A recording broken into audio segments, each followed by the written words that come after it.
Students chapter 13 के knowledge based MCQs हम already discuss कर चुके हैं। अब हम इसके करें न्यूमेरिकल बेस्ड एमसीक्यूज डिस्कस। अच्छा देखिए, एमसीक्यूज आपके पास लिखा हुआ है अ मैन हैज 5 रजिस्टर्स। एक इंसान के पास 5 रजिस्टर्स हैं, हर एक की वैल्यू 1/5 ओहम है। वो कह रहा था minimum resistance can be obtained by combining them. Minimum resistance क्या होगी जब हम इनको कंबाइन करेंगे? तो एक बात याद रखिएगा, जब भी हम पैरेलल कॉम्बिनेशन में इस रेजिस्टर्स को लगाते हैं, पैरेलल, ये बात याद रखिएगा, पैरेलल कॉम्बिनेशन के अंदर जब भी हम रेजिस्टर्स को लगाते हैं तो हमारे पास जो रेजिस्टेंस आती है वो मिनिमम आती है। और जब भी हम सीरीज के अंदर लगाते हैं तो क्योंकि वो ऐड होते रहते हैं सिंपली, तो रेजिस्टेंस हमारे पास बढ़ जाती है, इक्विवेलेंसी रेजिस्टेंस हमारे पास ज्यादा आती है। तो वो आपसे क्योंकि मिनिमम रेजिस्टेंस की बात कर रहा है, तो इन सारे रेजिस्टर्स को हम किस तरह से लगाएंगे? पैरेलल में लगाएंगे। तो मैं ऐसे कोशिश करता हूँ साथ साथ सॉल्व करने की। ठीक है, पैरेलल कॉम्बिनेशन का फॉर्मूला आपको ऑलरेडी पता है। पैरेलल कॉम्बिनेशन का फॉर्मूला होता है 1/r। ठीक है, 1/re बराबर होता है, इक्वल है जितने भी रेजिस्टर्स हैं, तो 1/r1, फिर प्लस 1/r2, फिर प्लस 1/r3। क्योंकि हमने 5 रजिस्टर्स लगाने हैं तो एक एक करके मैं 5 रजिस्टर्स लगा देता हूँ जल्दी जल्दी। इस तरह से 1/r4, फिर प्लस 1/r5। ठीक है, ये तो हम फॉर्मूला इस्तेमाल करेंगे। अब रेजिस्टेंस जो आपको दी हुई है वो कितनी दी हुई है? 1/5, 1/5। तो चलिए इसे सॉल्व कर देते हैं। तो 1/re निकालने के लिए, तो 1/re को तो हम ऐसी इसी तरह से रहने देते हैं बिल्कुल, 1/re को। तो 1/re ऐसे ही आ जाएगा बिल्कुल अपनी जगह पे। अब हर एक की जगह हम क्या पुट कर देंगे? 1/5। तो 1 अपनी जगह पे ही रहेगा और डिवाइड में आर की जगह पे हम क्या पुट कर देंगे? अच्छा मेरे पास क्योंकि मैं कंप्यूटर पे काम कर रहा हूँ इसलिए मैं इस तरह से ब्रैकेट लगा रहा हूँ। आप जब कॉपी पेन पे काम करेंगे, कॉपी पेंसिल पे काम करेंगे, तो फिर आप डायरेक्ट कर लीजिएगा। तो क्या वैल्यू है? 1/5। इसी तरह से ये वैल्यू आपके पास कितनी दफा आएगी? 5 दफा। तो इसे जल्दी जल्दी हम सॉल्व कर देते हैं।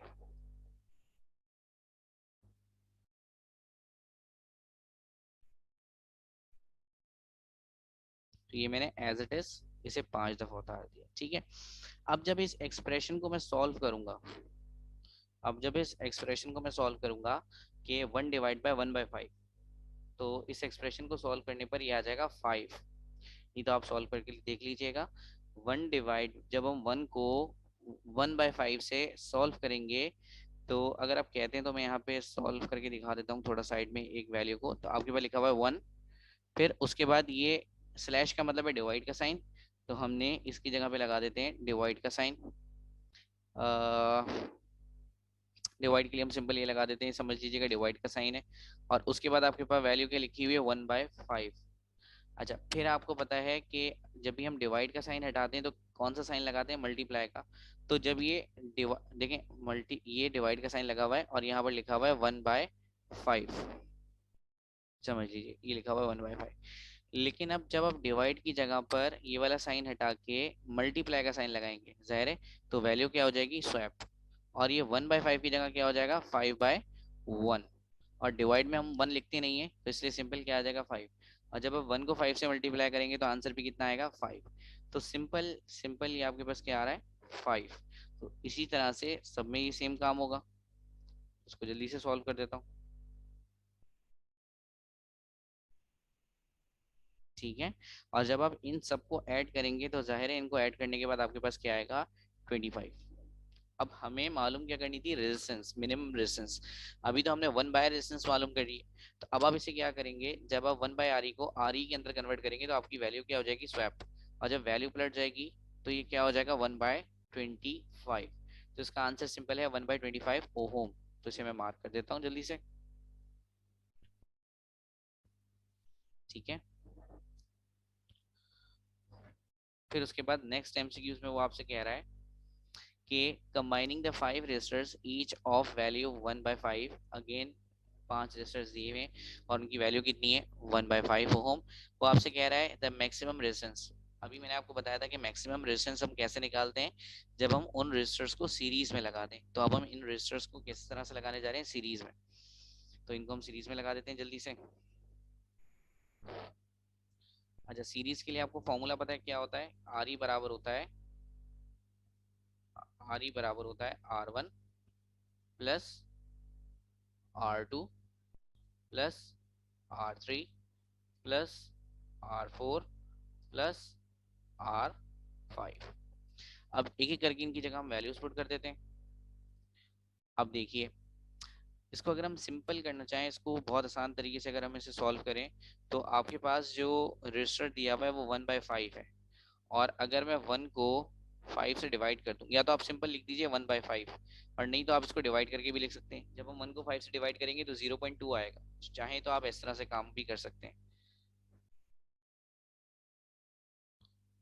ठीक है। चाहे तो आप 1/5 से कर लें, आपको एलसीएम लेना पड़ेगा। और अगर आप 1/5 से नहीं करना चाह रहे तो सिंपल इसकी जगह हम क्या लिख सकते हैं, 0.2। तो हर एक रेजिस्टर किसके बराबर है, 0.2 के। तो इसकी जगह हम जल्दी क्या लिख देते हैं, 0.2।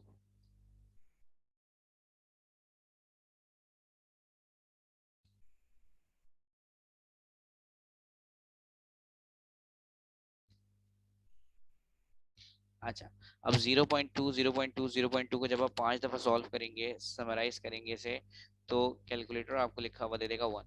तो जब भी हम मैक्सिमम पे काम करते हैं तो हम सीरीज में अटैच करते हैं, और सीरीज में अटैच करने पर हमारे पास जो आंसर आएगा वो आएगा 1 ओम। आसान सा न्यूमेरिकल था। आगे चलिए, फिर वो आपसे कह रहा है a resistance of 6 ohm is connected in series।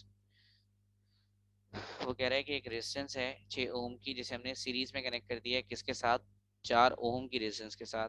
और साथ में बैटरी की वोल्टेज कितनी दी है, 20 वोल्ट। वो आपसे कह रहा है the potential difference across the 6 ohm resistor is.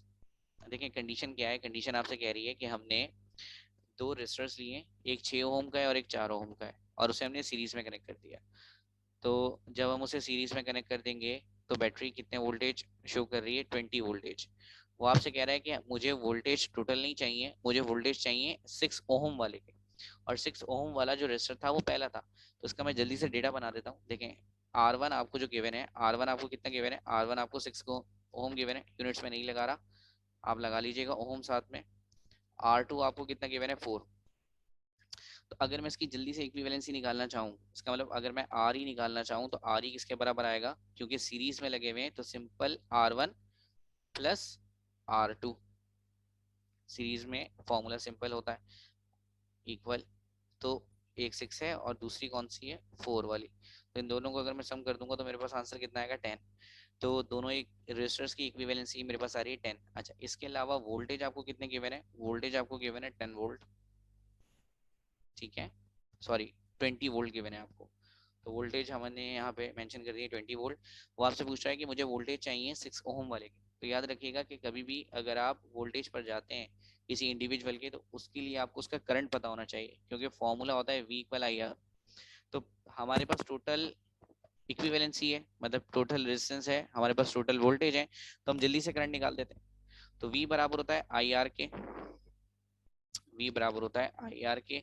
और अगर मैं यहाँ से I निकालना चाह रहा हूँ तो सिंपल क्या होगा कि V के साथ V इक्वल आई आर जो है वो R इंच जाके डिवाइड हो जाएगा, तो ये हो जाएगा V by R equal I, ठीक है। अब हम इनकी जगह पे वैल्यूज पुट कर देते हैं। अब V की वैल्यू आपको दी हुई 20, सही है। और टोटल इक्विवेलेंसी आपने कितनी निकाली है, टोटल इक्विवेलेंसी आपने निकाली है 10।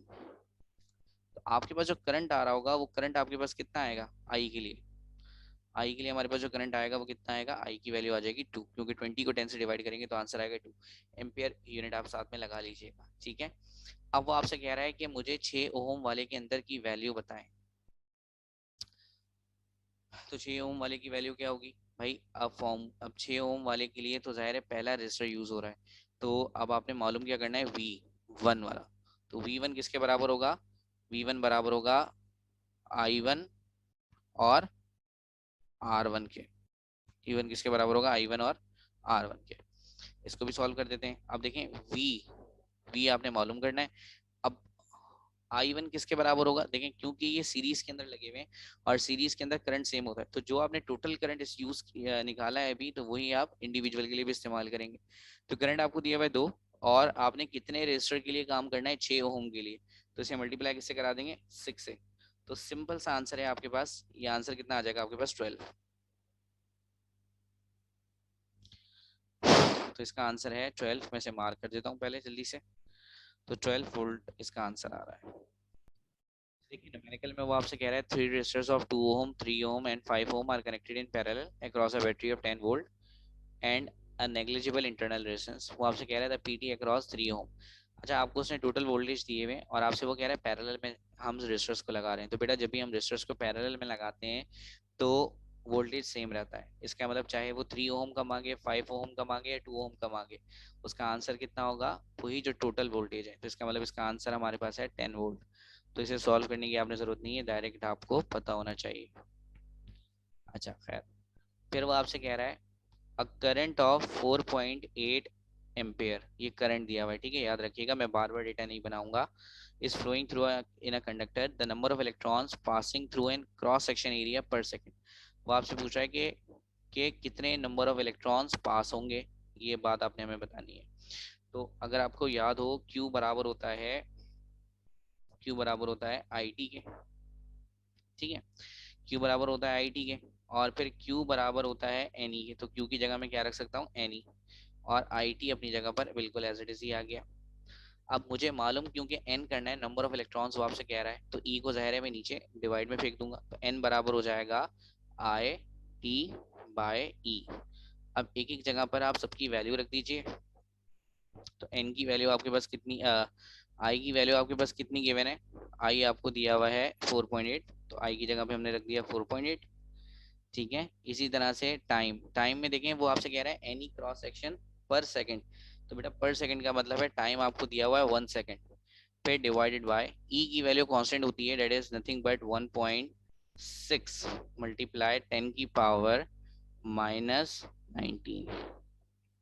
इसको आप सॉल्व कर दीजिएगा कैलकुलेटर से, कैलकुलेटर आपको शो कर देगा 3 मल्टीप्लाई 10 की पावर माइनस 19। फिर वो आपसे कह रहा है the equivalence resistance of to wires parallel is 6.6/5।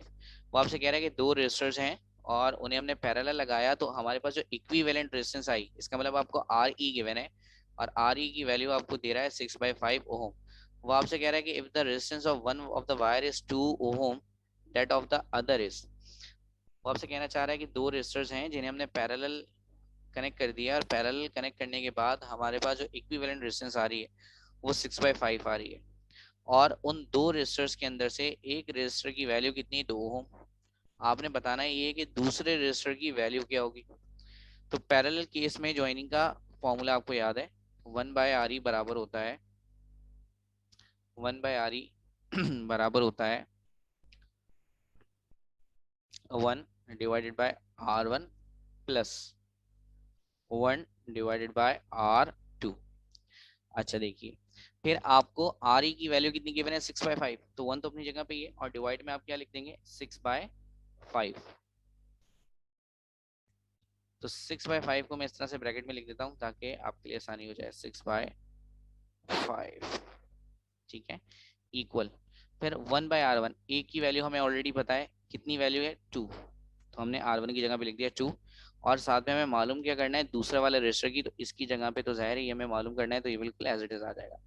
फिर अब वो आपसे कह रहे हैं कि अब देखें जब आप 1/6 को सॉल्व करेंगे तो ये हो जाएगा 5/6, 5/6, और ये इक्वल के बाद लिखा हुआ है 1/2, और इस इक्वल के बाद जो 1/2 लिखा हुआ है, इसको जब आप इक्वल की दूसरी तरफ ले जाएंगे तो ये नेगेटिव हो जाएगा, तो negative 1/2 equal 1/R2।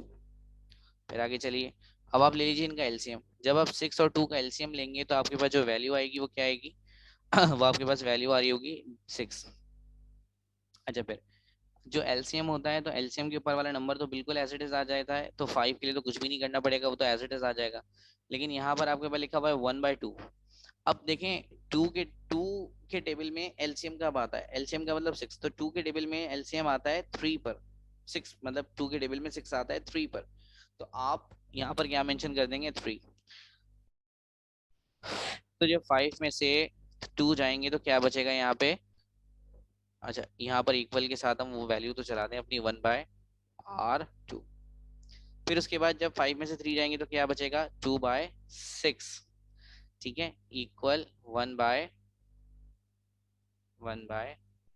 R1, 1 bye R2। फिर उसके बाद जब हम 2 को 6 से डिवाइड करेंगे तो ये क्या आ जाएगा, 1/3। ठीक है, इक्वल, और यहाँ से क्या बच गया, 1/R2। अब हमें तो 1/R2 नहीं मालूम करना, हमें तो रेजिस्टेंस मालूम करनी है, R2 मालूम करना है, तो वैल्यू पलट जाएगी। तो 1/3 की जगह क्या हो जाएगा, 3। 1/3 की जगह क्या हो जाएगा, 3, और 1/R2 की जगह भी क्या हो जाएगा, R2। तो सिंपल आपके पास रेजिस्टेंस कितनी आ रही है, 3। तो इसका आंसर है 3। अच्छा जी, फिर वो आपसे कह रहा है कि to resistors 4 ohm and 6 ohm are connected in series and a 10 ohm resistor is connected in parallel to the combination. The resultant the resultant resistance is, वो आपसे पूछ रहा है कि resultant resistance कितनी होगी। तो ये आसान सा न्यूमेरिकल है, इसको हम सॉल्व कर देते हैं।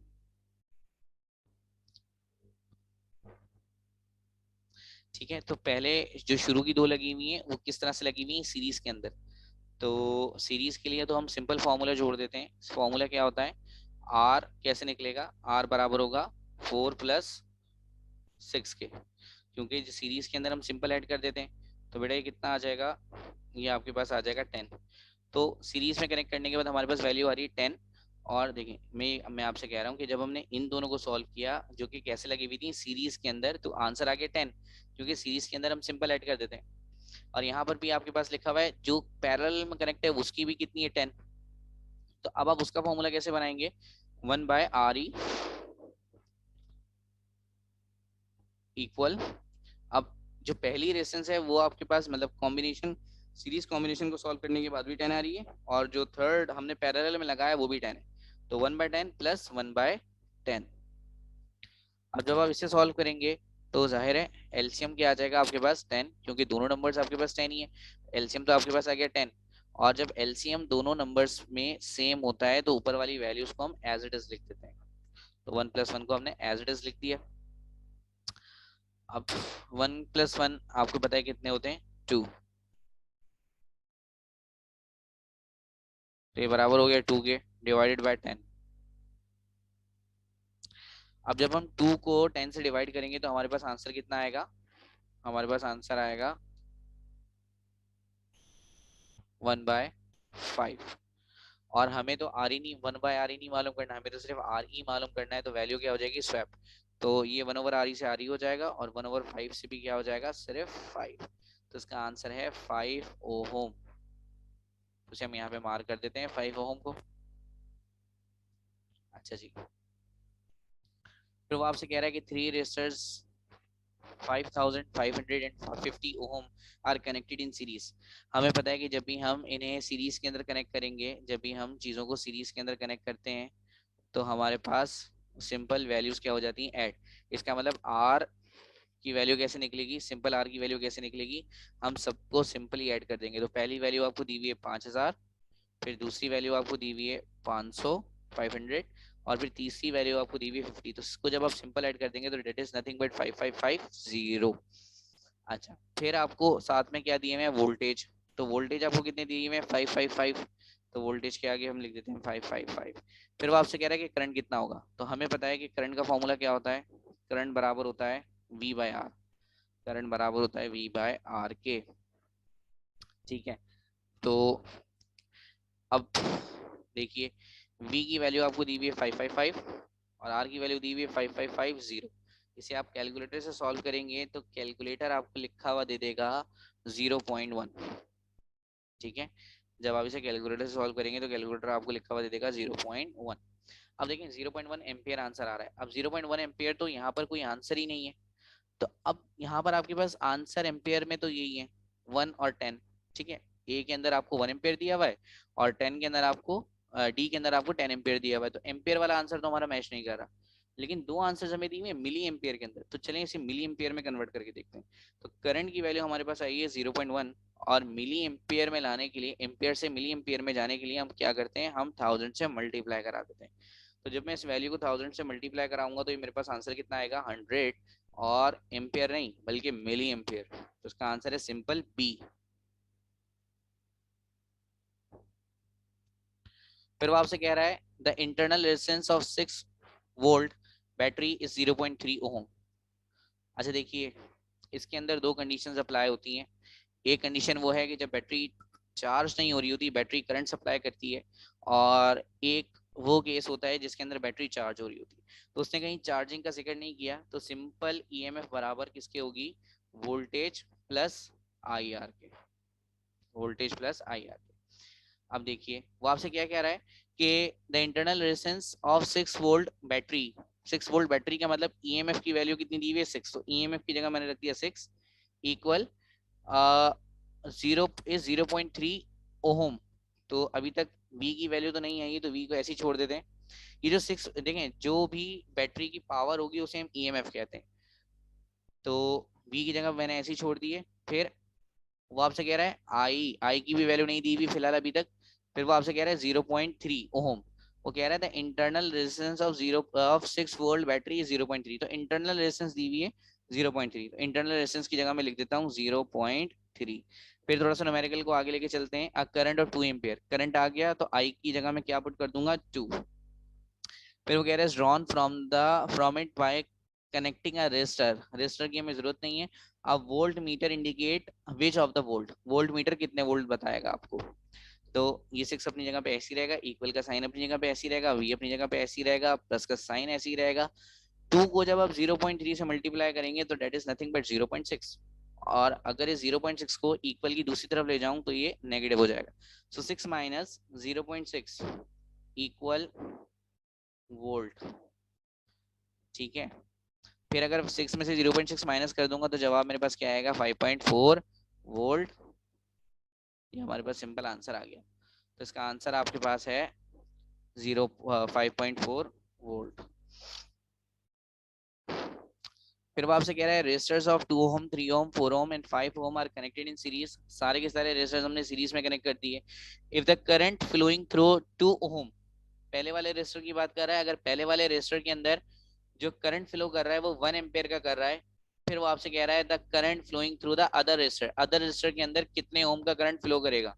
मैंने न्यूमेरिकल को दोबारा समझाता हूँ। 4 रेजिस्टर्स हैं, चारों को हमने सीरीज में लगा दिया। फिर वो आपसे कह रहा है कि पहले वाले रेजिस्टर के अंदर जो करंट फ्लो कर रहा है वो 1 एम्पियर का कर रहा है। वो आपसे कह रहा है कि बाकी रेजिस्टर्स में कितने का करेगा। तो भाई बाकी रेजिस्टर्स में भी कितने का करेगा, 1 एम्पियर का ही करेगा। क्यों, क्योंकि सीरीज के अंदर करंट सेम होता है, तो सॉल्व करने की आपको जरूरत नहीं है।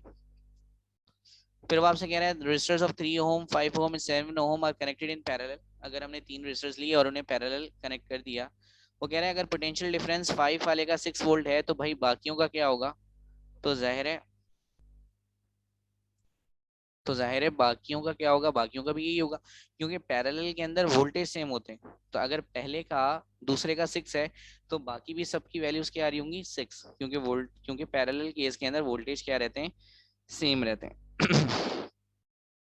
फिर वो आपसे कह रहे थे EMF the combination of 3 cells, जो ईएमएफ है 3 सेल्स की, ईच ऑफ 2 वोल्ट, ठीक है, वो क्या है, वो 2 वोल्ट है। If connects parallel will be, अगर हम उनको पैरेलल कनेक्ट कर दें, अगर 3 रेजिस्टर्स हैं और उन तीनों रेजिस्टर्स की जो ईएमएफ है वो कितनी आ रही है आपके पास 2 वोल्ट आ रही है, और वो आपसे पूछ रहा है कि अगर हम उसे किस तरह से कनेक्ट कर दें, पैरेलल कनेक्ट कर दें, तो फिर उसकी ईएमएफ पर क्या फर्क पड़ेगा। तो आपको पता होना चाहिए कि जब हम उसे पैरेलल में कन्वर्ट करते हैं, तो आपको पता होना चाहिए कि हम उसे पैरेलल में कनेक्ट करते हैं तो बेटा वोल्टेज सेम रहते हैं, ठीक है। तो चाहे आप 3 को करें 10 को करें या कितनों को भी करें, अगर आप पैरेलल में कर रहे हैं तो सिंपल आपके पास वोल्टेज सेम आएंगे, और इसका जवाब क्या होगा 2 वोल्ट, ठीक है। तो यहाँ पर ये चैप्टर हमारा न्यूमेरिकल एमसीक्यूज के लिहाज से भी कंप्लीट हो गया। अल्लाह हाफिज।